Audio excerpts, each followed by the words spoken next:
Welcome to Guide Guru. We hope this video helps. You start by connecting your flight controller to Betaflight configurator and selecting the right COM port. This ensures communication. Once connected, open the Modes tab so you can assign functions. Make sure the firmware target matches.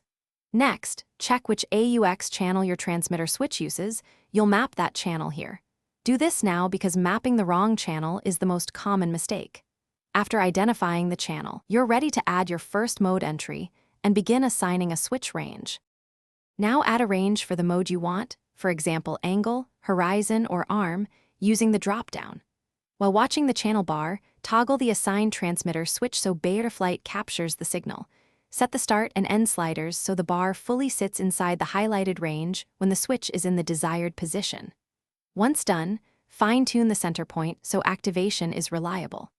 Also, make sure ranges for different modes do not overlap, because overlapping causes unintended mode activation. After setting ranges, click Save to write settings to the flight controller. Never skip this. Then bench test with props removed. Arm the quad if safe, toggle switches and watch the mode's indicator, OST, or beeper to confirm each function engages. If something fails to activate, make sure your transmitter endpoints and subtrim are correct. Recalibrate the radio and receiver if needed. As a single troubleshooting tip, if a mode refuses to engage, reassign it to a different unused AUX channel to isolate wiring or channel mapping issues. Thanks for watching. Consider subscribing if we helped you today.